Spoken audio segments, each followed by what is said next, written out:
堂好緊要啊，因為呢一堂咧18頁啦，OK，咁我應該見到應該好多人應該下一幕㗎咁樣，OK，咁所以就靜靜地我哋咧贏埋佢好。咁而家我哋就嚟到呢個嘅可持續農業方法啦，OK，咁呢一堂好緊要啊，因為呢一堂咧直接已經講晒 DBQ essay 咧啲討論題 ，OK， 啲討論題咧究竟會考啲咩咧？近幾年咧我發現到一個出題趨勢啦，單數年份咧就係 DBQ last question 係考呢個可持續農業嘅方法啦 ，sustainable farming method 啦，而雙數嘅年份咧就係考你 essay 嗰方面嘅可持續農業方法嘅。咁所以咧今年咧雙數年啊 ，OK， 咁可能大家要準備比起 DBQ 更加多嘅例子。咁呢個今日就教你咧試下咧喺 DBQ 啲 past paper 咧去儲下啲例子，到時若果你26年雙數年考 essay 咧，呢度可以轉翻為你每一個段落嘅論點同埋例子，咁樣就更加豐富啦 ，OK。跟住咧要活用下嗰個 past paper， 有陣時啲 past paper 就特登係揾咗啲例子俾佢記嘅。好啦，咁首先同大家清翻啲字眼嘅 concept 啦 ，OK。咁我都 expect 大家咧呢個 concept corner 都要長溫嘅，詳盡溫習嘅 ，OK。咁亦都係因為呢一課嘅重點咧，我自己覺得呢一課咧今次讀完啦，今日最後一堂讀完之後咧，其實基本上 DBQ 啊又好 essay 又好嘅，基本上都揀嘅啦應該 ，OK。點解？因為其實佢嗰個嘅 pattern 上面咧其實都容易作嘅 ，OK。咁佢嗰個答題技巧嗰個框架都好固定嘅，所以我覺得呢一課係就算 DBQ essay 嗰個比較易做嘅。好啦，咁呢個時候咧我哋就所以如果呢個係主打嘅 topic 咧，其實基本上 concept corner 都會記晒佢嗰啲嘢 ，OK。咁隨時咧預計佢可能 essay 會出埋相關嗰啲咁嘅 point 啦，咁就已經知道點樣去理解啦。好啦，咁嗰個 sustainable farming method 可持續農業方法咧，其實主要嘅意思都係講緊社會經濟環境各方面都有好處，尤其是就係整翻 ，OK，environmental protection 中文就係咧會保護環境嘅 ，OK。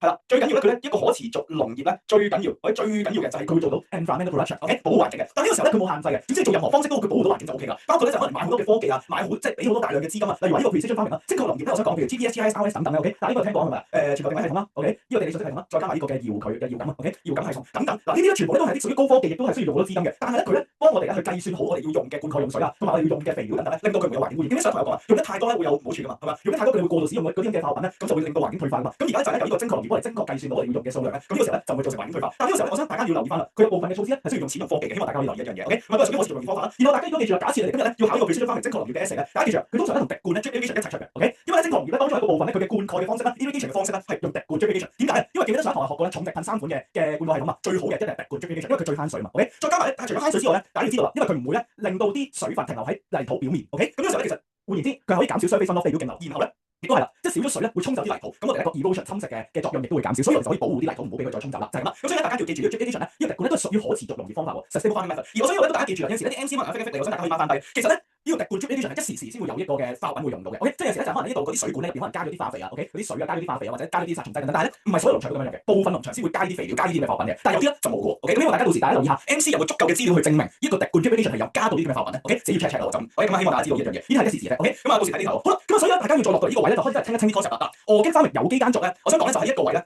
佢嘅定義咧係比起上面嗰個更加多嘅，佢一定唔能夠用任何科技，然後第二樣嘢佢唔能夠用任何化學品，跟住令到對於環境有好處嘅，寫翻低。佢有3大重點 ，OK， 咁要符合晒呢3樣嘢咧，先可以稱之為organic farming有機耕作，唔用科技，唔用化學，對於環境有好處，唔會造成污染 ，OK。咁啊，所以呢個時候咧就 organic farming有機耕作，希望大家記住個定義啦。咁啊，換言之咧，咁樣所有嗰啲啱啱頭先講嘅殺蟲劑啊、化肥等等咧，全部都唔係屬於organic farming有機耕作 ，OK。記住咧，平時可能大家都見到嗰啲咩有啲蔬菜咧，咪賣到成50-60蚊嘅，點解咁貴咧 ？OK， 一方面咧佢又唔可以用啲殺蟲劑啊，佢又標榜住啊冇蟲冇農藥啊，冇用農藥嘅。另一方面咧，我想講咧就因為佢唔能夠用科技，記唔記得我上堂解過其中一個概念啊？師生大家都學過嘛，當你越用得多機械，係咪可以取代勞工啊？ OK， 咁但係而家我哋唔用機械喎，咁只能夠我哋成個農田咧都要靠勞工、靠農民去耕作。呢個時候你請咪請得更加多人，越請越多人，咁你咪越貴咯。OK， 全人手操作喎。OK， 咁所以呢個時候咧，我想大家可以翻低啊。佢係咧通常用得organic farming有機耕作咧，都係集約式農業 intensive farming。佢咧用嘅勞工比較多，佢個農地面積亦都細啲，因為咧人咧 OK 人數咧就有限咧，其實都係，就算佢用得好多都係有限，所以咧佢管理到嘅農場面積亦都有限，所以佢通常咧都係啲集約式農業 intensive farming 先會用到嘅。好啦，咁啊，大致上咧大家而家清楚了解到有機耕作 organic farming 嗰啲背景未 ？OK， 清楚明白嘅話咧，而家嚟到我哋嚟緊嘅重點啦。嗱，有好大機會咧喺我哋嘅 DSE 世界嗰度咧，到時你會見到一個嘅要爆開嘅字啊，呢個就 water and soil conservation 水土保育 OK。咁呢個字咧大家記住啦。其實佢都已經好人㗎啦，一水一土，即係一個 hydrosphere 一個 lithosphere OK， 要搭一個水文圈，一個嘅岩石圈嘅推論嘅，咁所以希望大家可以掹翻低啊！你嚟緊咧要溫嘅頁數係如下嘅，你想咧考好一個嘅 part 2咧，請你溫啲相關頁數，81至83好處 OK， 96至98好壞處啦，連埋佢嗰啲咁嘅駁論一齊睇埋，然後啲例子121至125頁成為你嘅 essay 例子得唔得？咁到你肯溫呢幾頁咧，其實基本上你嘅 DBQ last question 同埋 essay part 2咧都應該好豐富㗎啦 OK， 咁應該冇乜嘢可以再同大家會再即係考得再刁鑽啲應該唔會 OK， 咁所以大家如果肯預備呢幾頁咧，其實已經夠做啦。好啦，咁而家咧我就開始教大家咧，嗱，當你面對到呢啲咁嘅題目咧，其實有固定嘅推論方向嘅，佢3大推論方向，大家可以 mark 翻低 OK。咁因為好簡單幫大家記一記啊，其實咧呢度咧你諗下 OK。侵我啲答案好肥嘅，佢成日都吹水肥侵水，搞掂晒3樣嘢。你記住呢個咧就係你3個嘅推論目標。OK， 以後但凡一講水土保育 water and soil conservation 要講肥侵水，土壤嘅肥力 soil fertility 啦，侵蝕啦 soil erosion 啦，仲有加埋我哋儲土壤嘅水分 soil moisture content。OK， 土壤水分含量，大家要記住呢3樣嘢。好啦，咁每一款咧係點樣係影響到咧？譬如話，若果你今日咧做嘅方式咧，佢係可以保護到泥土養分嘅，咁就可以搞到維持到土壤肥力啦，maintain soil fertility啦。第二方面啦，若果佢今日呢個措施咧係可以控制到 surface runoff 地表徑流，咁咧呢個時候係咪地表 OK 我哋泥土表面係咪少啲水啊？少啲水嘅話，咁啲水係咪唔會吹走，即係唔會沖走啲泥土？再加埋啦，若果佢可以控制啲風力咧，令到風速下降，咁就唔會吹走啲泥土咧，咁我哋可以減少土壤侵蝕 soil erosion 得唔得？好啦，然後最後尾啦，我哋點樣儲水咧？記住啦。你睇睇個措施會唔會增加呢個 infiltration 下滲，可唔可以令到啲水咧全部滲晒去泥土入面咧？若果呢個措施做到增加下滲 increase infiltration 一樣嘢咧，咁佢就可以幫手維持翻土壤嘅水分含量，令到土壤變得濕啲啦。OK，咁呢個時候咧大家叫做肥侵水呢3個動作3個目標咧，咁你就可以容易啲去構題啊幫到你。好啦，咁呢個時候咧咁大家寫好晒嘅話，我哋開始清啲入面啲 concept 一齊講咯。OK，咁啊我哋一齊睇一睇第隔離嗰頁啦。咁啊寫好晒咁啊望一望隔離嗰頁啦。OK。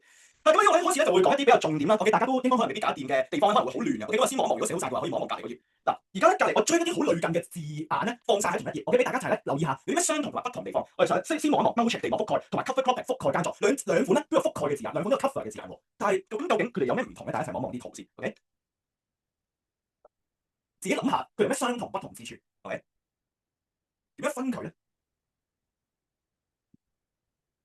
好，大約大家有學過下少少啊嘛 ，OK？ 點樣分佢咧？我哋一齊望望。嗱，呢個如果你唔係真係好記得係咩定義咧，自己寫翻低。mulching 地膜覆蓋咧，純粹講緊一個動作，將一塊嘢咧冚實個泥土 ，OK？ 有一塊嘢，但係嗰塊嘢咧可以有幾款唔同嘅物質嘅喎。大家可以望望左手邊同埋右手邊，有兩款物質都可以幫你冚住個泥土嘅 ，OK？ 咁啊左手邊嗰啲咩係膠袋啊，嗰啲膠紙啊咁樣等等 ，OK？咁你寫翻低 plastic film，OK？ 膠膜呢啲叫做膠膜。如果你見到咧成個農田咧有好多啲黑色膠袋、白色膠袋有咧冚住咧，咁呢個就係膠膜 plastic film，OK？ 好啦，咁有陣時咧可能見到啲嘅農場咧就唔用膠袋嘅喎，隔離咧好似有啲嘅黃葉啊、枯葉啊等等 ，OK？ 呢啲 litter 枯枝落葉都可以幫手冚實個泥土嘅喎 ，OK？ 咁所以呢度咧大家可以翻翻低佢第二款嘅就係 crop residues 作物殘珠 ，OK？ 咁啊呢度咧都可以幫我哋冚實個泥土嘅，但係各自各咧如果你用唔同嘅物質咧，佢哋嘅功能可能都有少少分別喎。尤其是大家如果學咗 litter 枯枝落葉，我哋知道一定要學噶嘛 litter 枯枝落葉，大家攞翻啲 concept 出嚟啦 ，OK？ 好啦，呢啲咁嘅黃葉枯枝落葉，佢會俾乜嘢食㗎？佢會俾微生物嗰啲咁嘅 microorganism 食咗佢嘛，然後食完之後屙翻出嚟嘅過程叫咩？分解作用 decomposition， 然後屙出嚟啲叫咩？土壤嘅養分 ，OK？ 咁所以若果你今日咧係用一啲枯枝落葉，用一啲黃葉咧去冚住個泥土咧，其實多一個作用就係有機會咧可以咧有分解作用 decomposition 咧，然後咧可以釋放翻相關嘅養分落去個泥土，令到我哋泥土咧多咗養分、多咗肥力、多咗 fertility 啦，就係咁啦 ，OK？ 咁呢個有多一個嘅推論嘅。好啦，咁至於一般嚟講點解要冚實個泥土咧？大家可以諗翻啦，我哋咧水分蒸發嘅過程係咪由地表蒸上去半空嘅？咁呢個時候咧，如果我哋加嚿嘢擋住佢，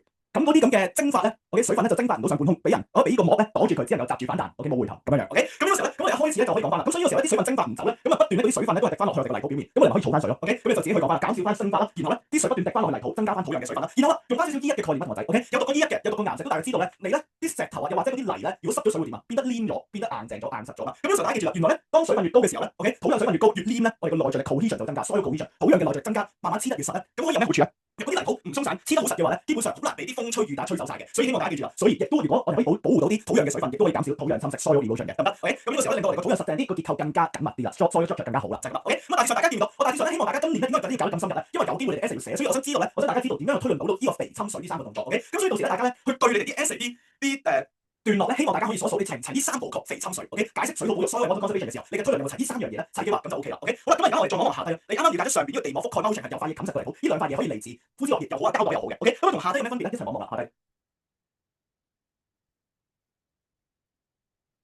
下低都係冚㗎，今次用乜嘢冚啊？大家望望，佢唔用一塊嘢冚，佢今次咧 ，OK？ 我哋咧就掹翻低，佢用咩嘢冚咧 ？OK？ 用一啲新嘅作物、新嘅 crops 嚟去冚嘅 ，OK？ 咁呢個時候咧，大家可以掹翻低咧，佢咧 ，OK？ 就係咧喺休耕嘅時期，即係咧個泥土唔需要種嘢嘅時間咧，夾硬求其種一啲嘅 cover crops，我哋嗰啲覆蓋作物嘅 ，OK？ 咁呢個時候咧點解要咁樣做咧？嗱，可以自己可以 zoom 大啲，我哋一齊望望呢幅圖啊。嗱，若果我哋呢塊農田唔去耕嘅時候咧，咁稱之為 fallowing 休耕啦，我哋呢度咧就掹翻低啦 ，OK？ 當我哋休耕嘅時期。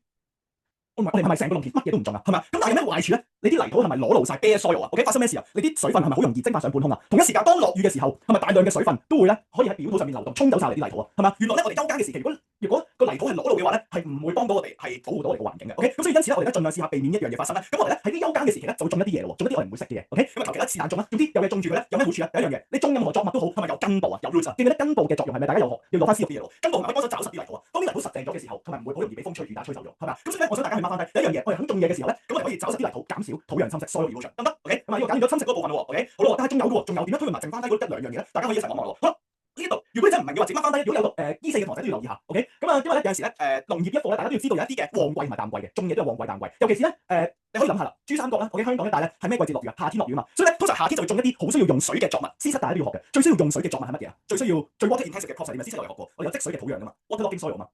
睇乜嘢田地先會有啊？我打又攞翻 C7 啲嘢喎，嗰啲積水嘅土壤會產生二分甲烷噶嘛，嗰個咩動地啊？水稻係啦，就係一個嘅 rice cultivation。OK， 咁所以大家記住啦，譬如話6月咧，我喺珠三角又或者香港，因為係雨季，所以咧6月係最適合種稻米嘅。但係咁啊，換言之，我而家1月2月適唔適合種稻米？唔適合啦，因為佢係最需要用水。咁死啦，咁呢塊農田咪冇嘢做啊？係咪冇嘢做嘅話，咪即係農閒期咯，off season period咯。咁死啦，呢塊農田冇種嘢，咁啊好大鑊。咁我哋夾硬喺呢啲月份，我哋求其種下啲雜草又好，乜嘢都好。OK，總之求其有嘢種就種。OK， 種完有咩好處咧？大家可以掹翻低。OK，種完呢啲咁嘅 cover crop 覆蓋作物嘅好處就係咩咧？佢可以幫我哋咧吸乾淨晒泥土入邊嘅水分養分，所以可以令到啲雜草啲 weeds 咧係生長唔到，因為已經吸晒我呢啲咁嘅 cover crop 覆蓋作物已經吸晒所有嘅水分養分，所以啲雜草生長唔到，從而我哋咧就可以慳咗呢啲相關嘅農藥啦。OK，係唔需要再用呢啲 herbicide 除草劑啦。所以咧其實咧成個 cover cropping咧，我想大家可以留意住，覆蓋耕作咧主要都係解決侵蝕嘅問題 erosion 同埋解決一啲雜草嘅問題。咁佢係改善唔到呢個 fertility 肥力嗰方面嘅，亦都可能水分方面咧就一般般啦。OK，一點啦，我會話個水分方面都係一點嘅啫。OK，咁啊幫手儲少少水，但係有彈得到啦。OK，好啦，跟住之後再望一望後邊啦。所以今日你學完呢兩樣嘢 ，OK，又同後邊嘅 crop rotation 輪耕有咩分別咧？大家一齊望一望後邊70頁啦。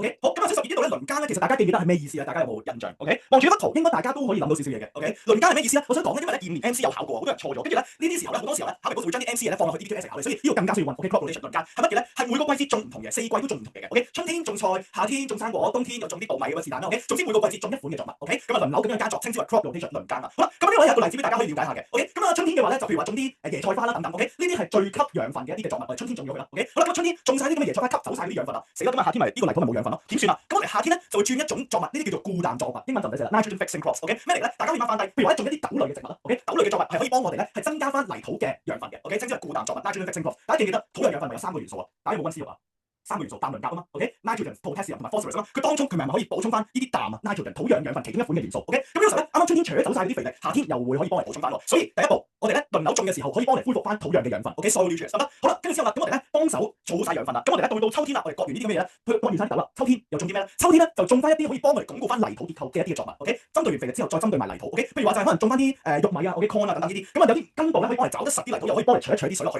我哋嘅泥土入邊咧，咁可以一次過補充晒土壤嘅水分，同埋可以減少侵蝕啦。erosion 幫我哋找實啲泥土，再加埋扯多啲水落去地下。OK，幫我哋儲水就係咁啦。咁你可以見到春夏秋冬每款 OK 每款嘅作物佢有相關嘅功能，都可以幫我哋保護翻個泥土嘅。OK，咁呢個就係稱之為輪耕啦。每個季節種一款嘢，而呢款嘢咧都可以幫手鞏固翻泥土嘅結構又好啊，可以水分啊、侵蝕啊、養分等等之類嘅肥侵水咁樣就解決晒啦。OK，唔同季節針對唔同嘅特徵去做嘅。OK，好啦，跟住之後啦，咁大家 mark 好咗嘅話咧，再望埋下低喎。OK，其實咧我想講咧呢一課咧其實有好多好大鑊嘅嘢咧，就係好類近嘅啲字眼。OK，尤其是呢度咧 MC 嘅話咧考你咧，我驚咧大家都真係唔識答。OK，咁啊譬如話大家寫完之後咧望一望下低少少。OK，寫完之後望一望 multiple cropping 複種同埋 intercropping 間種又點樣分咧 ？OK，一齊望一望啊，先望一望，諗一諗有咩相同同埋不同之處啊？諗一個相同，諗一個不同。OK，望一望下低 multiple cropping 複種同埋間種 intercropping 有咩相同有咩不同咧？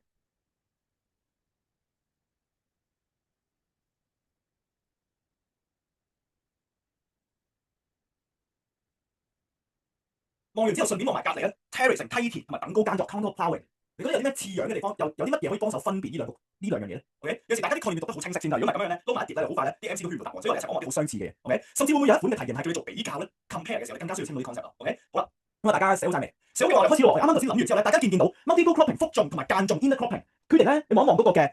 望一望嘅 pattern 佢哋嘅形態 multiple cropping 咧 ，OK 複種咧係不規則嘅，見唔見到？佢有 A 區、B 區、C 區、D 區亂咁嚟嘅，總之求其畫一個 area 去種一款嘢 ，OK 佢係不規則嘅，就係一個 irregular shape 嘅不規則嘅形態。呢個咧就係 multiple cropping 複種啦 ，OK 好啦，跟住之後隔離啦，我一齊再望一望隔離啦。隔離咧 intercropping 間種係一行一行嘅 A B A B A B 咁樣去間嘅，OK 呢個就比較上有規則啲嘅 regular shape 嘅，OK 就一行一行咁樣種一款作物嘅。好啦，而家見唔見到佢不同之處啊？咁請問佢有咩相同嘅地方咧？呢兩塊農田都有唔知有啲咩特徵咧？大家有冇諗過？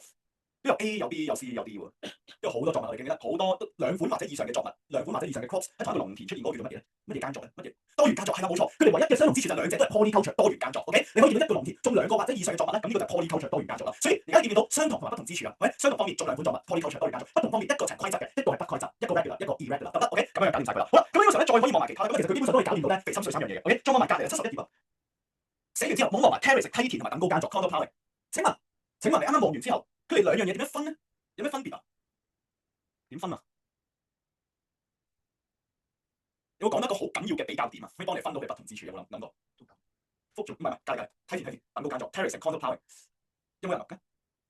係啊，平地同埋山呢個好好啊呢個。OK，大家可以咧記住啦，點樣去分佢係梯田同埋等高耕作 terracing 同埋 contour plowing 咧？主要係睇地勢。OK，主要睇地勢。記住啦，通常喺山區比較係斜啲嘅山坡咧，都會係梯田 terracing，所以大家可以 mark 翻低陡峭 steeper 嘅山坡啦。OK，steeper slope 啦，跟住喺山區嘅位置咧都係梯田嘅，你可以見到佢斜啲，所以就會一個係重啲嘅高啲嘅梯級嘅。OK，咁啊至於咧 contour plowing 等高耕作咧，主要係平地嘅，希望大家可以 mark 翻低 gentle slope 可以較平緩嘅土地嘅，你可以見到呢個都係一個大嘅平地，可能有少少高低起伏啦，就係咁樣。OK，咁啊分咗佢一個山區個平地，好快咁樣分咗佢啦。好啦，但係呢個時候咧有冇諗過點樣去推論翻肥侵水呢三部曲咧？大家可以諗下啦。OK，好啦，咁而家可以一齊望一望啦。你見唔見到呢兩個咧？啱啱講咗不同之處，相同之處就在於咩啊？佢兩個都有啲梯級嘅形狀噶嘛，係咪啊？兩個都有啲梯級形狀。OK，咁呢個時候請問梯級嘅形狀點樣令到肥力 fertility 恢復翻咧？點樣令到侵蝕 erosion 減少咧？又點樣令到啲水分可以保存？有冇諗過一個梯級可以做3樣嘢？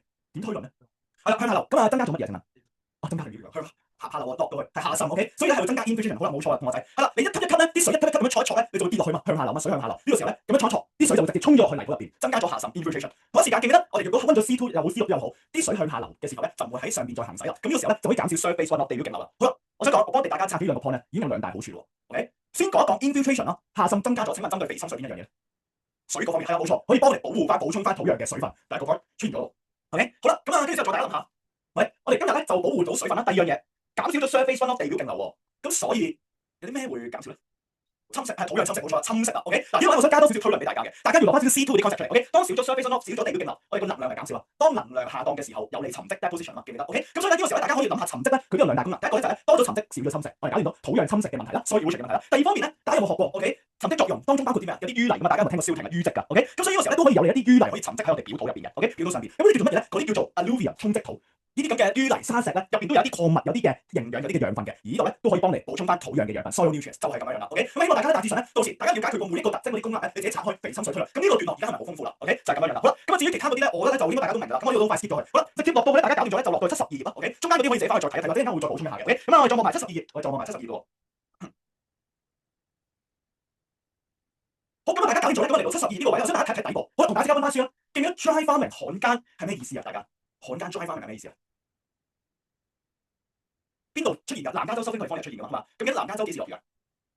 冬天落雨係啦，咁但係咧冬天係太凍啊嘛，唔適合種嘢，所以咧佢喺冬天儲咗啲水，然後咧喺夏天用翻。OK， 冬天儲水，夏天用水，呢個就叫 dry farming 旱耕啦。OK， 得唔得？咁啊，再加埋我想講埋咧，南加州咧再做一步嘅，令到更加慳水就係咩咧？大家知道啦，南加州收緊佢方面嘅夏天特別熱㗎嘛，尤其是日頭咧都有機會30-40度嘅高溫，所以我想大家要記住啦，佢咧只能夠喺夜間灌溉 irrigation at night 得唔得 ？OK， 夜晚去灌溉，咁呢個時候咧就可以減少蒸發，咁呢個時候咧啲水咧就唔會流失得咁嚴重啦。OK， 咁所以大家記住佢係旱耕加夜間灌溉嘅 dry farming 再加 irrigation at night 兩方面嘅，令到我哋容易啲儲水。OK， 咁啊跟住之後啦，再用緊啲乜嘢咧？南加州所種嘅嘢咧都唔會種米嘅，你見到南加州啲全部都唔會種米，因為米係最需要用水嘅作物啊嘛。咁所以呢個時候咧，佢種一啲比較乾旱啲、旱生啲嘅嗰啲叫 drought resistant crops， 乾旱抗旱作物。OK， 唔需要用太多水，耗水量 water intensity 係低啲嘅，water intensity 耗水量低啲嘅作物，例如話啲玉米啦 corn 啦 ，OK， 例如話啲一啲嘅可能係啲穀物啦，嗰啲穀物嗰啲全部都係用好少水就得㗎啦。OK， 咁啊大致上就係咁樣樣去應對埋啲乾旱嘅問題啦。好啦，咁啊當大家搞掂咗嘅話咧，而家我想大家用2分鐘嘅時間再做73、74頁，呢度有5條 MC 同我清啲 concept 佢啦。OK， 大致上講到呢個位，希望大家可以清啲 concept 啦。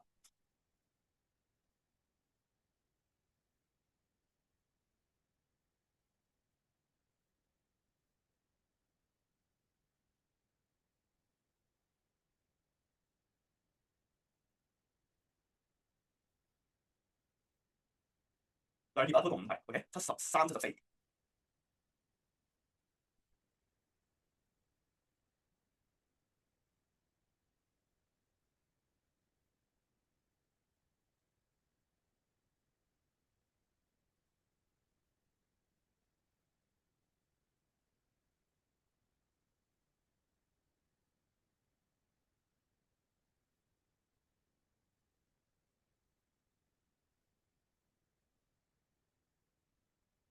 到最後半分鐘 ，OK。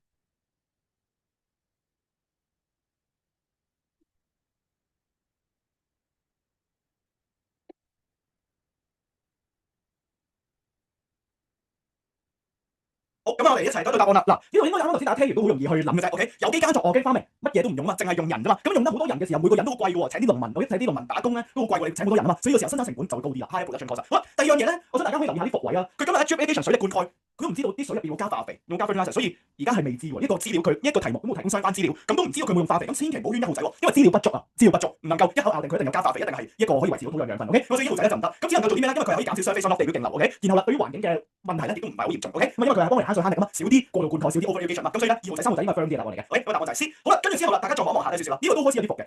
喂，大致上呢一個咧個農場咧，大家可以留意下。OK， 第3個 point 咧，輪耕嘅 crop rotation 嘅意思係咩啊？4個季節，每個季節都種唔同嘢嘛，一年4季種唔同嘢。但係咧，請問一幅相夠唔夠資料顯示呢一個唔同嘅季節種唔同嘢？唔夠嘛？所以大家記住啦，永遠咧試驗，尤其是試驗咧，近年嚟好多嘅 MC 咧都係考大家資料回應嘅。OK， 原來資料不足嘅地方咧，大家唔能夠圈做答案，得唔得？希望大家可以記住一樣嘢。所以答案咧就3號仔已經答案就 A 啦。好啦，跟住之後大家再望一望呢個好簡單啫，呢個咧 A B 係咪間種啊？我記得一行一行咁樣啦。好啦。咁即係佢屬於邊一個類人啊？記唔記得？間種 intercropping 係屬於有機耕作 organic farming 嘛？咁然後記唔記得有機耕作 organic farming 係唔用機器用人噶嘛 ？OK， 所以個時候用好多人，咁你一定係貴嘅喎。OK， 人工係仲貴過你咁樣嗰啲，我買完啲機器可以運作40年嘛，但係你人工要每個月出糧嘅喎。OK， 咁所以咧勞工成本一定係無限度嘅，大家記住呢啲咁嘅 organic farming 有機耕作係好貴嘅。OK， 所以點解啲有機菜賣成60蚊？其中一個原因係人手啊。OK， 好啦，跟住之後咧，我想講咧就一個好搞笑嘅地方。喂，嗱，我建議大家咧嚟緊有剩翻2月3月咧，你哋都差唔多去考試啦，所以咧你嚟緊想再操 MC 咧，千祈唔好再操 CE，你一陣會知道咩事啦。你自己睇埋原來 DSE 咧，嗱我想講咧地理科咧係面皮最厚嘅一科嚟嘅。OK，嗱你嗰啲咩 econ 啊、physics 嗰啲咧，或者數學咧佢出錯咧都會之後你可以你嚟操卷都知啊嘛，會打翻粒星，我話呢題 cancel 咗嘅。但地理科係從來冇一題 MC cancel，但係佢嗰啲 concept 好多嘢都係出錯。例如話2012年條 DSE 咧就話南加州係冇漢奸冇 drive 翻嚟嘅，但係2017年咧又話翻佢有漢奸嘅。OK，咁所以可以見到一啲遠古時期啲 past paper 咧，啲 MC 咧其實好多時候操壞腦添。其實佢嗰時咧都唔認自己咧係出錯題目㗎。OK，所以可能你學下咧都學錯晒啲 concept。所以若果你而家真係臨尾衝刺嘅話，記最近嗰啲年份嘅答案，嗰啲咧應該準確啲嘅。遠古時期12年啊或者之前嗰啲 C 年代咧，好多時候都其實出錯咗啲嘅。OK，咁所以大家到時希望大家知道一樣嘢。咁到時大家操嘅時候，我17年信翻17年嘅答案，佢係有漢奸有 drive 翻嚟嘅。好啦，跟住之後咁啊，跟住我哋再望一望，因為大家唔會勸到啦，佢唔會種會養牛羊㗎嘛。OK，南加州唔會養牛羊，咁就唔係混合農業 basic farming 㗎。好啦，跟住之後呢一度咧，我喺必備框架咧，嗱我唔講精確農業啦。OK，precision farming呢個咧，自己翻去睇，特登去打咗必備框架俾大家翻去睇嘅。OK，因為咧我自己覺得咧，佢出嘅機會咧，應該喺份 mock 表會出嘅。OK，但係 DSE 咧，我近年嚟咧都冇咁嘅趨勢，都好少會考翻科技嘅 last question 等等。咁所以呢個自行溫習啦，已經打晒所有嘅論點嘅，就齋記住就得㗎。喂，冇乜技巧可言，所以呢個自行溫習。OK，課你可能咧考校內 mock 嗰啲咧，你自己記啦。喂，好啦。跟住之後咧，可能挑戰翻1、2條相關嘅題型，咁但係咧，我覺得呢度係簡單嘅，對於大家嚟講都係順記嘅，都順背。好啦，咁所以呢個時候咧，我想嚟到今日嘅重點啦，81頁。OK，好啦嚟喎，因為咧，我想講咧，近年嚟由21年開始咧出嘅題型咧，應該81頁開始嘅題型，大家一齊望望。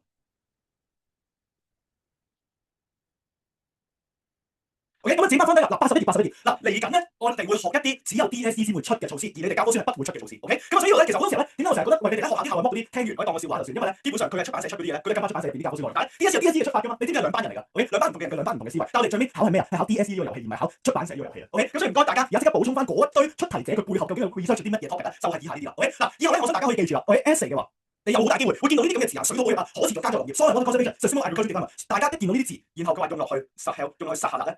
基本上咧，你就要爆呢啲 point 啦 ，OK？因為呢啲係確實喺實下出現嘅措施嚟嘅 ，OK？咁所以譬如話呢度咧，大家可以望望啊，21年咧就出咗一個 side pit 土坑，佢刮咗個細嘅水兜仔 ，OK？水兜仔一個圓形仔咁樣，一個兜兜 ，OK？好啦，咁呢個時候咧，呢個叫 side pit 成為你呢個土坑成為咗你 essay 嘅例子啦，得唔得？21年係錯一個例子啦。嗱，有咩好處咧？大家記住啦，以後咧大家記住，任何嘢要刮一個凹位咧，通常咧。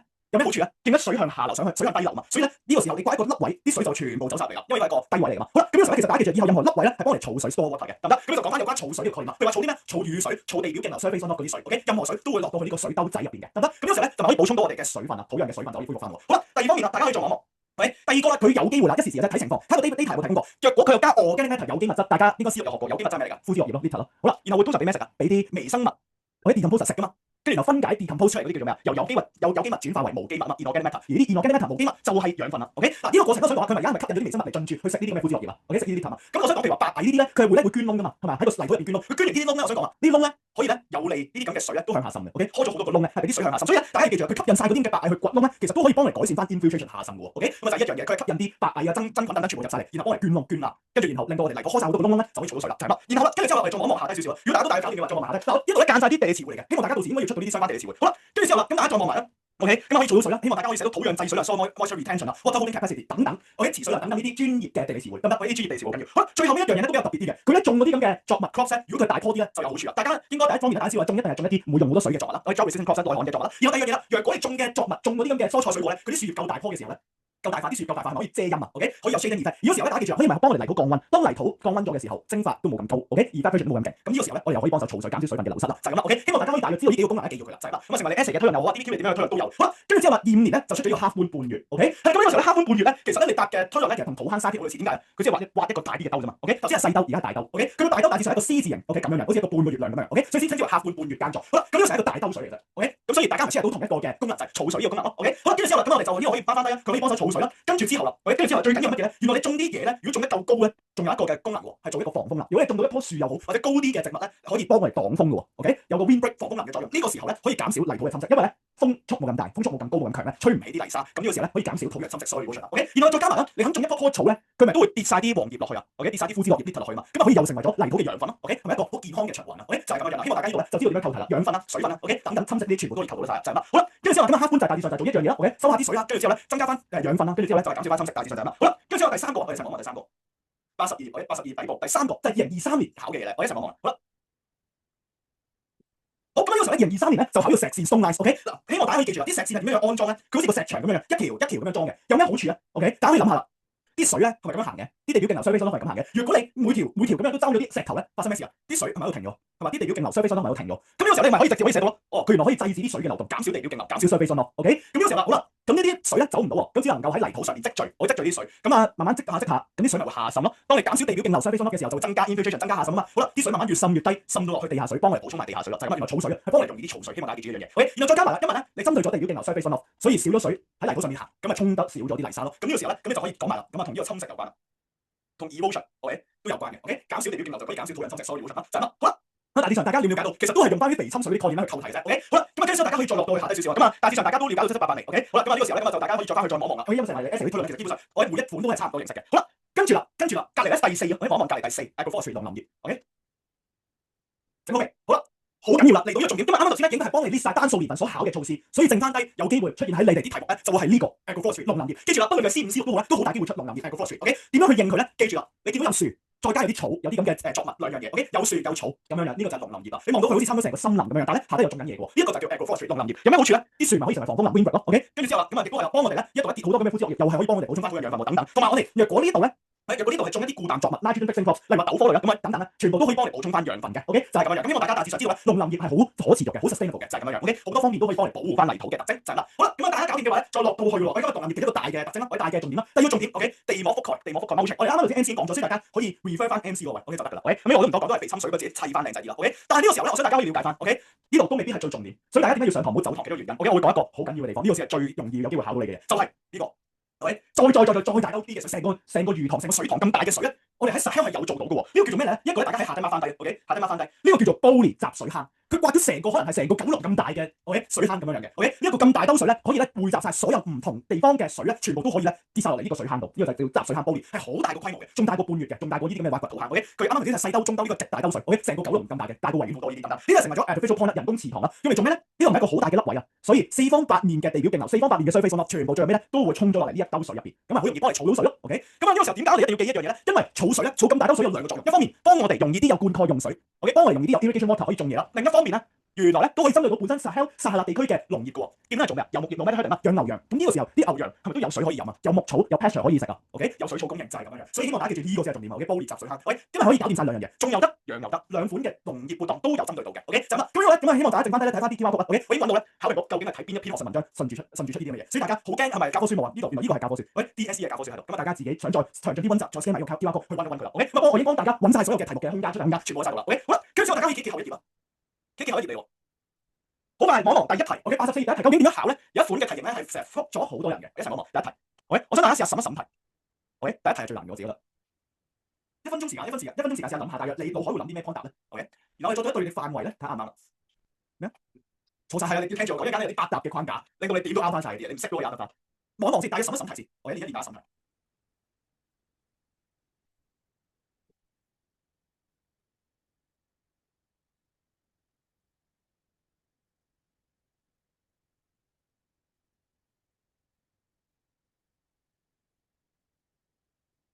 記唔記得啱啱頭先教過大家肥侵水？但係今日咧，我想大家望一望呢條題目咧。請問咧 ，OK 應該只能夠答乜嘢類型嘅字眼咧？如果大家望到呢個氣候限制 ，climate constraints， 水嘅會答水嘅舉手，會維持咩土壤水分啊、soil moisture 嗰啲一個。好，可以講埋 fertility 咧，肥力嘅。好，可以講埋 erosion 侵蝕嘅。死啦！大家都棘棘地啊，死啦！喂，氣候限制大家知唔知 climatic 氣候呢個字解啲咩啊？就係得溫度同埋降雨啫嘛。換言之，得氣溫同埋水兩樣嘢。咁你講乜嘢肥力咧？講乜嘢 soil fertility？ 講乜嘢 soil erosion？ 呢個係呢個係你講啱啱先嗰啲 point 係屬於 lithosphere 岩石圈。咁有啲咩係水文圈啊 ？hydrosphere 啊，只有水咯。OK， 咁所以希望大家可以下一次咧，喂呢一個我咧係26年大熱嘅 S4 字眼啊。今年有機會考得窄啲，希望大家識得分 part 2， 唔好再亂咁答。睇翻條題目情況，啱啱頭先講肥侵水嘛，但係肥同埋侵肥力 fertility 同埋 erosion 侵蝕都係屬於 L 位，屬於岩石圈，並不是一個嘅氣候嘅位置。所以 OK， 咁啊仲有啲乜嘢？我哋要出翻啲 OK， 出翻啲大氣圈嘅字眼，即係只能夠出水嘅字眼。好啦，咁呢個就教大家啦，不論你識定係唔識都好 OK。我哋水咧又有6部曲喎，6個字眼 OK。咁啊，大家去寫翻低，因為上幾堂都係講啦，就係話咧，我哋咧乾旱係咩事啊？點解會發生咗乾旱啊？因為咧我哋賺嘅水好少，蝕又太多嘛，所以就會發生乾旱 water shortage OK， 水源短缺啲問題。但係而家倒翻轉啦，我哋想儲水，所以就同我用翻呢個概念係賺多蝕少嘅概念 OK， 賺多啲水，蝕少啲水 OK 得唔得？好啦，咁有時候咧，咁大家拆翻開啦，我哋點樣攞水咧？係想增加攞水嘅機會，我哋就有一個一收三補嘅概念，呢個4隻字大家記住佢 OK。好啦，咁呢位大家先慢慢翻低一個收集晒所有嘅雨水，收集晒所有嘅地表徑流，我哋 collect rainwater、collect surface runoff 等等乜嘢都好 OK。總之全部收晒佢，收晒啲水。好啦，收完之後咧就 OK。打落去地下水度啦，OK，慢慢增加 infiltration，增加下滲，令到補充下啲地下水啦，等等 replenish 咯，OK，呢個補第一個補咯，第二個補保存佢 retain，可以保存翻啲土壤嘅水分等等，令到我哋可以保持更加多嘅水，持水量會高咗，water holding capacity 會高咗，所以嚟緊咧唔該大家水字眼就出啲4隻動作啦，OK，呢度係好容易幫你爆得齊 point，同埋一定會中到多啲 marking，OK，收集、補充、保存、保持個水量就係咁樣樣啦，OK，而家搞掂晒一收三補未 ，OK，呢啲全部我哋需要增加嘅 ，OK，多啲收集、多啲補充、多啲保存、多啲 hold 住啲水咁樣樣，OK，一收三補就係咁樣砌啲水字眼啦，好啦。跟住之後啦，好容易記嘅啫，OK，記住佢啦，流失得2個動作，大家記住蒸餾水，OK，一蒸一流，啲水就會透過蒸餾流失晒，OK，一係咧就蒸發走咗 evaporation，但呢個時候咧，我哋咧做呢個嘅措施，期望咧係減少蒸發嘅 ，OK，減少 evaporation 蒸發咧，咁呢個時候咧水分就冇咁容易流失啦，OK，咁我哋就容易啲儲到水啦。第二方面啦，水亦都可以透過乜嘢動作流失啊？地表徑流，OK，surface runoff 流失，但係我哋呢方面咧都一定要減少翻，如果唔係咧啲水就全部走晒啦。所以咧大家 mark 翻低啦，嚟緊你哋如果喺 essay 會見到呢隻字水資源保育咧，記住出啲6隻水字眼 ，OK，一收三補。一蒸一流 ，OK， 記住呢6樣嘢 ，OK， 咁樣嘅6大動作咧，你啲功能分咧好容易執得着㗎 ，OK， 咁所以下一次題型再收窄，你都唔需要驚，你已經儲咗好多個水字眼啦。所以呢個咧點解叫大家一定要揀啊？因為佢有好固定嘅字眼咧，係你想答完就有分㗎啦 ，OK， 咁所以希望大家知道呢啲咁嘅8大框架，到時咧大家就可以得心應手多啲啦。好啦，咁啊其他嗰啲題目咧，我交俾大家翻去睇。好啦，咁而家咧我想講一啲重點少少嘅，我一齊望埋一個嘅95啊，我對95，一陣再翻嚟啲 last question，OK， 我會解埋嗰個嘅框架嘅。好啦，而家大家知道啲水字眼未 ？OK， 以後咁樣答呢啲水嘅字眼。好啦，跟住之後再望埋95頁啊 ，OK， 寫完之後望95、96，我喺唔講嘅情況下，大家又即刻 recap 下呢兩個 topic。究竟有咩共通之處或不同之處咧？Sahel 同 Southern California，南加州同埋撒哈拉有咩共通不同之處？就做95、96頁呢兩樣字，95、96兩樣字。咁我哋先開始講嗰個 last question 嘅框架。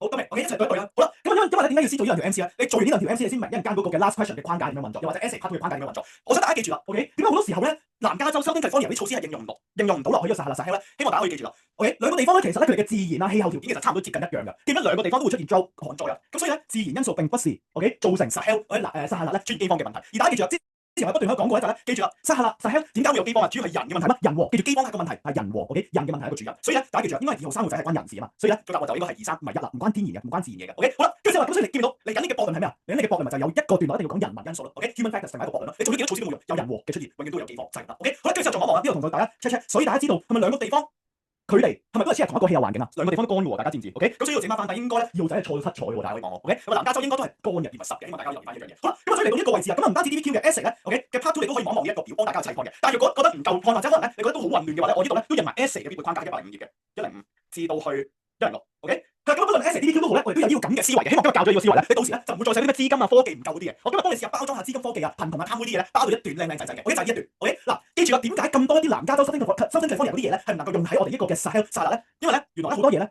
都係 for 耕田為主喎，唔係 for 遊牧業嘅喎，原來唔係 for 農業嚟嘅。你要記住啦，我啱啱頭先讀過咁多個措施咧，全部都係針對種嘢嘅喎。但係記唔記得嗱撒哈拉Sahel 主要係養牛羊㗎嘛，唔係種嘢㗎嘛。所以換言之，佢要採取呢個嘅一堆嘅措施，佢必須要由遊牧業 nomadic herding 由養嘢轉為種嘢。OK， 要咁樣講。本身由遊牧業 nomadic herding 要轉成 arable farming 耕作農業。好啦，請問轉變嘅時候出現啲咩困難咧？呢個先係我哋嘅討論位置啦。OK， 嗱，佢本身養牛羊變為種嘢，呢度咧佢好大機會適應唔到當地嘅農民居民係適應唔到 cannot adapt。OK， 得唔得？好啦，跟住之後我哋再不斷點解佢哋唔能夠適應咧？第一方面啲特徵好唔同，兩款嘅農業特徵係完全唔同。OK， 跟住之後因為完全唔同啦啲農業特徵，所以相關需要嘅投入亦都唔同，需要嘅 human input 人民投入亦都唔同。而呢個時候咧，大家可以咁樣講啦。嗱，見到我中性啲一啲字啊，千祈唔好賴 Sahel 呢啲地方，撒哈拉啲地方好窮咁樣，用 GDP capita。如果冇提供人均生產總值，冇提供 GDP per capita，就你就可以就寫唔到貧窮啲嘢噶嘛。所以大家寫翻啲中性啲嘅字啊，因為你要去做耕作農業 arable farming 咧，要好多水、好多資金、好多科技嘅等等，再加埋要有政府政策支援，例如話我哋啱啱咧上一台講過有啲水利設施啦。OK， 咁呢個時候先可以儲到水嘛。再加埋啲人係要識得種嘢先得嘅喎，要學過C5 farming農業一課你先種到嘢噶嘛，係嘛？咁所以加埋呢幾個條件，所有撒哈拉嘅居民，所有 Sahel 嘅人民咧，係咪都搞唔掂啊？所以咧，因此佢唔能夠採用呢個措施咯，就係咁樣樣，將佢中性化，然後再講一次，再用啲農業特徵嚟包裝，咁就收工啦。好啦，咁呢個時候希望大家記住啦，呢度咧可以留意到一樣嘢咧，其實我哋都會講翻啲人民投入，點解咧同 C3 好近嘅？記唔記得 C3 你學過土源能水資工科運證士啊？再掛住 C13個區因素咧，嗰啲都係投入嚟嘛，嗰啲都係 input 嚟嘛。你攞翻當中呢度水資工科證 ，OK 呢啲咁嘅 input 呢啲咁嘅投入攞落去咧，咁你就會更加豐富啲啦，就係咁樣樣。好啦，跟住之後大家都大概搞掂嘅話咧，再望埋隔離啦，再望埋隔離啦。好，咁呢個就係第一個限制 point 嚟㗎。OK， 希望大家駁論嘅時候可以做到呢一個靚靚仔仔嘅段落。好啦，做完靚靚仔仔嘅段落咧，我哋就嚟到我哋啲好嘢咯喎。嗱，咁大家記住啦，呢一度咧我哋咧永遠先寫環境嘅 point。OK， 記住 C5 呢一課咧，好着重大家寫環境先嘅。OK， 雖然我哋咧學過饑荒 human 饑荒咧主要就係人民因素啦。OK， 饑荒就係因為咧 human factors 嘛。OK， 咁但係咧我哋都無論如何寫咗環境先，因為環境係最容易俾到 data 嚟，同埋 essay 咧嘅話咧都係會先俾環境分嘅。OK，咁所以點解去講翻呢啲嘅措施嘅好處咧？有8搭框架嘅。記唔記得我之前講嘅肥侵水 ？OK， 你將嗰個肥同埋侵咧放落去泥土呢個 point。OK， 嗱泥土一段，然後水一段。OK， 泥土一段水一段咁樣樣。OK， 泥土就講肥力侵蝕。OK，fertility 同埋 erosion 講呢兩樣嘢。OK， 跟住之後啦，第二段咧就主要講水，佢點樣適應氣候變化咧？你講翻水嗰6個字眼。OK， 一修三補，一蒸一流。OK， 咁樣樣搞掂晒，呢度已經第二段啦，係咪靚靚仔仔呢兩段 ？OK， 分開咗泥土同埋水，跟住之後啦，講完晒環境，咁就即刻駁下論啦。喂，環境嘅壞處有啲咩啊？喂，大家要記住啦 ，OK， 因為咧佢係呢啲咁嘅，譬如話呢啲咁嘅我跟翻嚟呢啲嘅有機耕作咧，都係好依靠雨水嘅供應㗎。咁換言之，若果呢個地區長年都唔落雨，長期乾旱，咁我哋都係冇水供應嘅喎。第二方面啦 ，OK， 有機會可能呢個泥土本身都唔夠養分、唔夠水分去種嘢，你夾硬種，會造成環境退化咯，就係呢啲咁嘅自然啦。OK， 希望大家可以用呢個環境做一個駁論。OK， 今日再講埋就係可能有機會有一啲嘅 drought 嘅問題啦，乾旱啦嘅問題令到我有 water shortage 水短缺、水源短缺。咁呢個時候咧，所有嘅措施都會直接失效嘅喎。OK， 希望大家可以做到呢兩句嘅駁論。OK， 呢兩段嘅駁論大致上就咁樣做啦。好啦，跟住之後啦，仲有啲乜嘢駁論咧？我哋駁完環境啦，係咪駁完就係有機會有旱災、乾旱啦、drought 啦，又有機會就係本身可能撇變泥土已經冇乜養分水分，你夾硬種嘅時候會令到環境退化啦。OK， 跟住之後啦，再講 OK， 仲有啲咩可以寫咧？就可以再駁論，就係駁翻一啲嘅饑荒嘅人民因素 human causes， 佢永遠都解決唔到嘅。譬如話啲人繼續出世，呢個係我哋做幾多措施都冇用噶嘛，你唔去節育都係冇用嘅，你唔去教育佢都冇用，所以我哋係針對唔到人口增加呢個問題。OK， 因此可能咧 overgrazing 過度放牧、過度耕作仍然會出現。OK， 呢啲咁嘅問題仍然會 keep 住出現嘅。好啦，跟住之後啦，大家再望望後邊啦。OK， 98啦。好，咁呢個第一個駁論搞掂咗咯。好啦，咁啊經濟方面咧就唔係駁論嚟嘅，經濟方面就係好嘢嚟嘅。OK， 咁如果假設佢今日考 sustainability 可持續性嘅話咧，經濟咧係一個好嘅 point， 就係咩 point 咧？主要就係講啦，你可以賺到錢咯。你種完啲嘢食 ，OK， 你嗰啲種完啲作物可以 sell 翻出街賣出去市場，然後賺取外匯、賺取 foreign exchange、foreign currency。你賺完啲錢翻嚟可以再買啲科技又好，記唔記得？除咗資金可以買科技之外，都係買嘅，買糧食啦，兩樣嘢記得兩大動作，資金一個兩大動作，咁樣樣咧你就完成咗任務啦。好啦，咁所以咧大家而家咪了解到大約有啲咩 point 可以寫啊？呢啲就8搭嘅 point 啦。希望大家而家記住呢個新嘅8搭框架，唔好再寫啲咩資金不足啊、科技不足啊。OK， 呢度有一個新嘅8搭框架。OK， 都係跟住呢個公式嚟。好啦，咁而家直接可以翻轉頭望望89頁啦。OK， 好啦，當你明白咗我哋而家寫啲乜嘢論點嘅時候咧，89頁 OK， 2022年呢條題目，你跟住呢個框架好快應該諗到啲 point 嘅。OK， 好快，望1-2分鐘，試下諗下，你覺得有啲咩 point？ 我寫啲大論點就得㗎，唔使好詳盡咁樣寫，寫啲好大嘅論點。俾2分鐘時間試下大論點。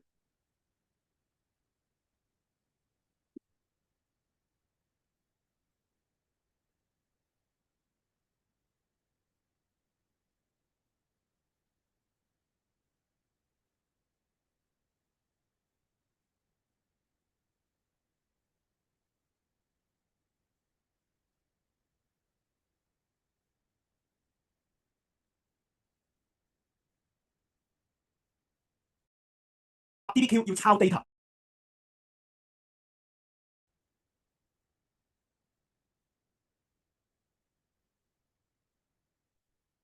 好，咁大家寫到7-8咧，頭先有冇去留意翻一樣嘢咧？嗱，其實咧有陣時咧，我想講咧就係啲 data 入邊啲字眼咧，大家可以查過。咦，要落雨之後先可以出現一樣嘢，雨一個 point 咧已經有好壞處可以講咯。OK， 功能同埋限制就係咁樣爆出嚟。好啦，先爆一爆啊！落雨之後嘅情景，呢度有一兜水喎，即係佢儲到水咯。咁即係頭先大家有冇諗到個 point？ 佢係儲雨水啊，收啊嘛，一修三補當中嘅收集概咧，大家有冇寫翻出嚟？又或者攔截啲雨水啊？從呢隻字去抄翻。所以嚟緊咧，唔該大家一度就個 reference point 啦。OK， 嚟緊唔該大家要搭 DBQ 要抄 data， 再去拍翻你嗰啲咁嘅我嘅論點，得唔得？好啦，跟住之後咁啊，仲有啲乜嘢咧 ？OK， 你可以見到佢兜住啲水，啲水走唔到啊，係咪真係減少地表定流，surface runoff啊？係咪一直爆緊啲水字眼？好啦，但係呢度咧，我想講啊，佢冇限制，咪真係要爆水字眼喎。今日咧，佢就問你可唔可以可持續，因為實際都係點啊？所以你可以再推論多少少喎。OK， 因為呢個就屬於環境嘅 point 嘛，所以大家可以寫埋土壤侵蝕 soil erosion， 得唔得？好啦，跟住之後啦，另一方面侵蝕嗰方面又得啦，水嗰方面又得，又可以儲到水，土壤含水啦 ，soil water moisture 又可以做到啦。OK， 咁大致上大家見到我從呢兜水已經大約知道佢會儲到水啦，亦都會阻住啲水唔俾佢走。咁呢個時候已經爆到2個 point 喎，或者2個水嘅 point， 你自己作2翻去啦，就係咁啦。好啦，跟住之後啦，大家再望一望隔離啊。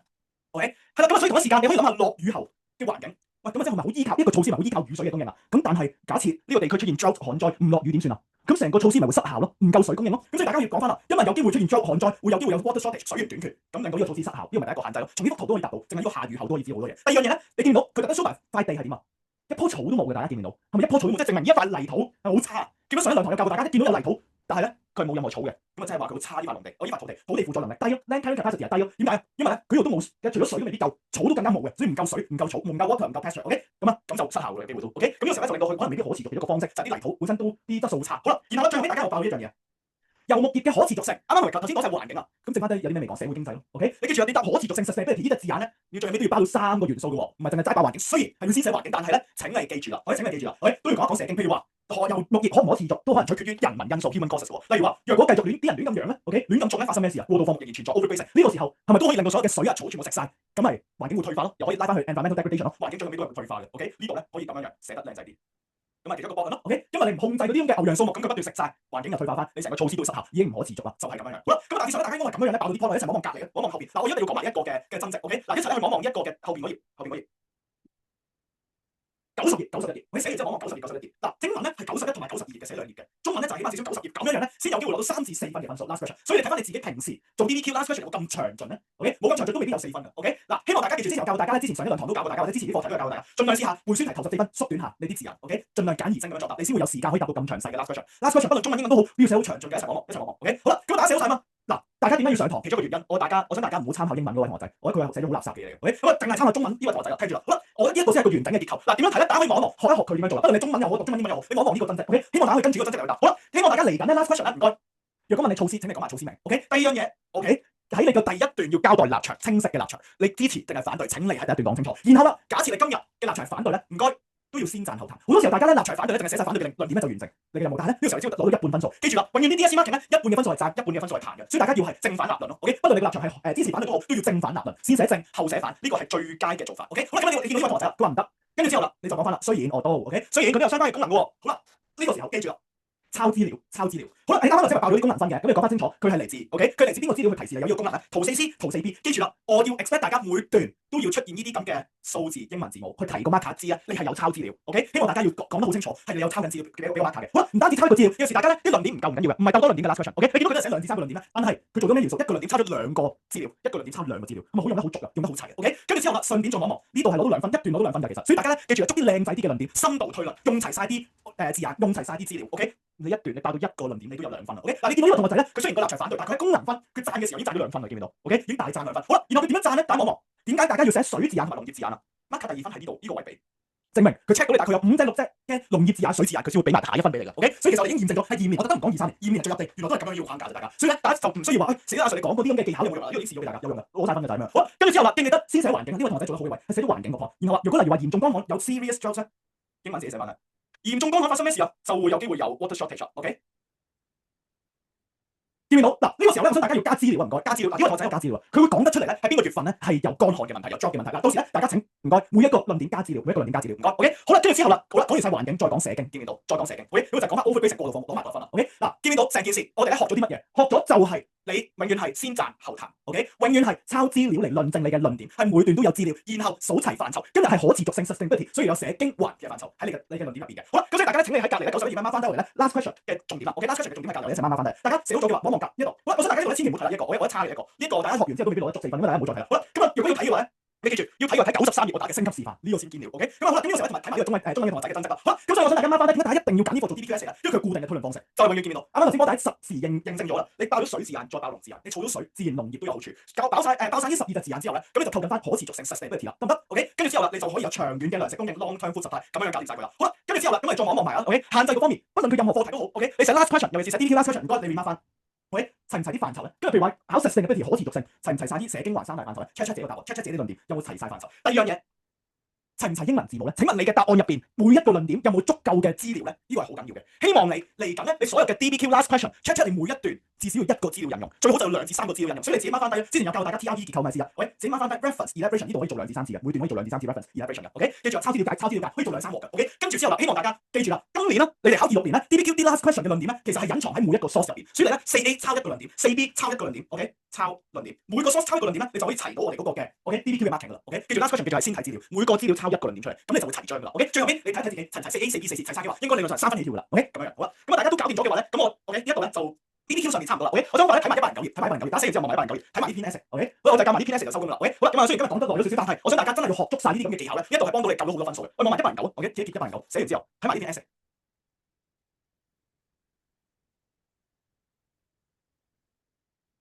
109一定要講 essay， 因為 essay 係大熱啊嘛。OK， 但我頭先咧用 DBQ 嗰個 last question 就想俾你了解下究竟點樣得分先，跟住你就可以砌到靚仔個 essay。109，OK。OK， 咁啊109頁我一齊講埋109。OK， 咁109呢度咧，我想大家咧就好快去 mark 翻啲重點啦。OK， 嗱，我想大家咧翻到去咧，我送咗2篇 essay，2022、2024嘅升級示範，你純粹背咗呢2篇嘅升級示範咧，若果下年再出咧，即係你26年再出咧，你基本上有大把例子、大把論點啦。所以咧22、24年嘅升級示範可以記咗佢。OK， 最大範圍啦。OK， 我亦都打得最詳盡㗎啦。咁所以大家淨係抽呢2篇 essay 去溫咧，咁應該都夠做啦。好啦，跟住之後我想大家去 mark 翻啲重點啦。OK， 嗱，今日呢條題目咧好緊要，呢條題目咧我想講咧就係好多人都唔識拆嘅，所以你一定要講清楚。好啦，咁我想大家 mark 翻低咧就咧。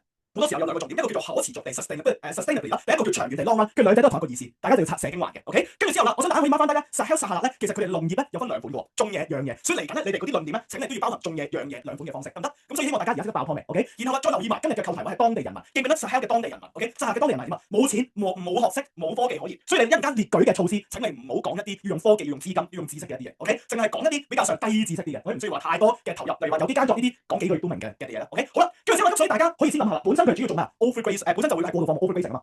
而家我哋話點樣令到佢可持續啲啊？限制翻個數目咪得咯，將佢轉一轉時間。而家太多嘛，咪減少翻 OK。咁你咪可以令到佢可持續啲咯。跟住之後啦，第二方面咧，大家記唔記得？因為佢主要係養動物嘛，但我嚟緊列舉嘅話，主要都係農作物為主，主要都係種嘢。所以第二段我要加翻乜嘢？